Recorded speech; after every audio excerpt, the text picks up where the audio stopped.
গতকাল আমরা দেখলাম যে জনাব তারেক জিয়ার সাথে ব্যবসায়ীদের যাদের হচ্ছে হ্যান্ডশেক হয়েছে, খুবই একটা হচ্ছে উষ্ণ অভ্যর্থনা তারেক জিয়াকে যেই ব্যবসায়ীরা দিয়েছেন, এই ব্যবসায়ীদের পরিচালিত মিডিয়াগুলাই গত 1.5 দশকের বেশি সময়ে আপনার তারেক জিয়ার যে নেতাকর্মীরা দেশে গুম হয়েছে, খুন হয়েছে, নির্যাতিত হয়েছে, নিপীড়িত হয়েছে, তাদের বৈধতা উৎপাদন করেছে এই ব্যবসায়ীদের পরিচালিত মিডিয়ার দ্বারা।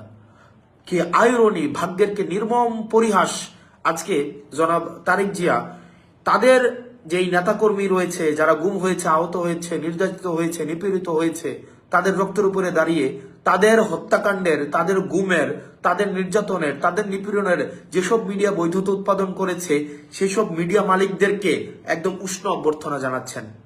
আসলে আমরা বিএনপিকে এই জায়গায় আপনি দেখবেন যে বিএনপির আমি আমার এলাকার কথাই বলতে পারি, যে যারা গত 1.5 দশকের বেশি সময় ধরে যারা রাস্তায় শ্রম দিয়েছে, ঘাম দিয়েছে, রাস্তায় হচ্ছে হরতাল সফল করার জন্য রাস্তায় নেমে এসছে, তাদেরকে আমরা দেখেছি এখন কিভাবে হচ্ছে অপাঙ্ক্তেয় ঘোষণা করা হয়েছে, তাদেরকে কিভাবে হচ্ছে বিএনপি থেকে মাইনাস করা হচ্ছে। অথচ আমরা দেখছি 5ই আগস্টের পরবর্তী সময়ে যারা বিএনপিকে একটা রাজনৈতিক দল হিসেবে বিবেচনা করেছে, বিএনপিকে যারা হত্যাযোগ্য করে তুলেছে, যেসব মিডিয়া বিএনপিকে সন্ত্রাস, আগুন সন্ত্রাস হিসেবে বিবেচনা করেছে, সময় টেলিভিশন এবং 71 টেলিভিশনের মতো টেলিভিশনের মালিকদেরকে আমরা যখন দেখি জনাব তারেক যে উষ্ণ অভ্যর্থনা দিচ্ছেন, সেটি আসলে আমি কিভাবে নেই সেটা মুখ্য না। বিএনপির নেতাকর্মীরা যারা দীর্ঘ 1.5 দশকের বেশি সময় ধরে যারা এই গণতন্ত্রের জন্য লড়াই সংগ্রাম করেছে, তারা কিভাবে নেয় আসলে সেটি প্রশ্নবিদ্ধ। এবং আমরা দেখতে পাচ্ছি, এবং নির্বাচনের আগেই এই ব্যবসায়িক নেক্সাস, যে মিডিয়া মাফিয়া এবং যে প্রশাসন যেভাবে তারেক জিয়াকে মাফিয়া বানানোর যে চক্রান্ত করছে, তারা বিএনপি থেকে এখন বড় বিএনপি হয়ে উঠছে। এবং এটি আশঙ্কাজনক এবং এভাবেই হচ্ছে একটা ফেসিস্ট উৎপাদন হয়।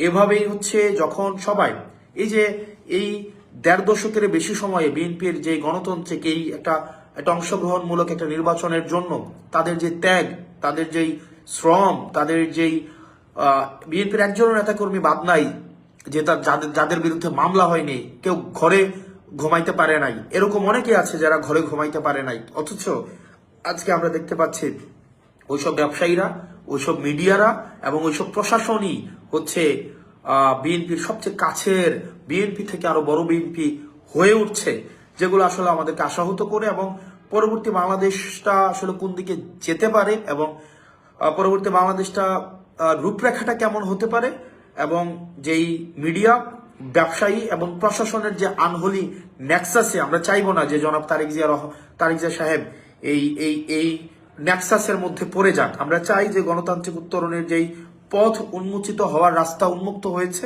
সেটি প্রসারিত হোক। আমরা চাই না এই আনহোলি নেক্সাসের মধ্যে পড়ে আবার বাংলাদেশ পশ্চাৎপদ কোন একটা যাত্রা করুক। পরবর্তীতে যে বিষয়টা, সেটা হচ্ছে যে আমাদের নির্বাচন কমিশনের যে আচরণ আমরা দেখতে পাচ্ছি, সেটি আসলে একটা উদ্বেগজনক একটা আচরণ আমরা দেখতে পাচ্ছি। নির্বাচন কমিশন, আমরা আইন সবার জন্য সমান হওয়া উচিত, প্রত্যেকটা মানুষের জন্য আসলে আইন সমান হওয়া উচিত এবং সমান হবে, এটাই হচ্ছে আইনের যেই চরিত্র। প্রত্যেক স্থান, ব্যক্তি, ধর্ম এবং হচ্ছে গোত্র নির্বিশেষে আইনের প্রয়োগটা আমরা প্রত্যাশা করি সমান হবে। অথচ আমরা দেখতে পাচ্ছি যে নির্বাচন কমিশন ব্যক্তি বিশেষে আইনের ভিন্ন প্রয়োগ ঘটাচ্ছেন।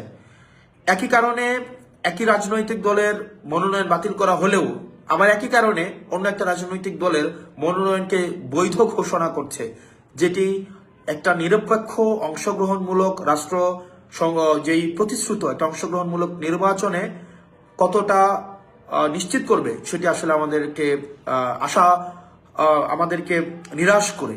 আমরা নির্বাচন কমিশনকে আসলে আমরা দেখতে পাচ্ছি না।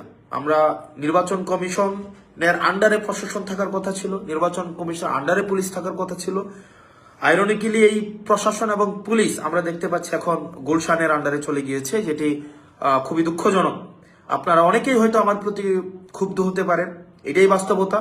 এবং আমরা যে একটা লব সাইডের একটা প্রশাসন দেখতে পাচ্ছি এবং পুলিশ দেখতে পাচ্ছি, তারা কতটা রাষ্ট্র প্রতিশ্রুত একটা অংশগ্রহণমূলক একটা নির্বাচন করতে পারে সেটি নিয়ে আমাদের আসলে ভাবার সময় এসছে।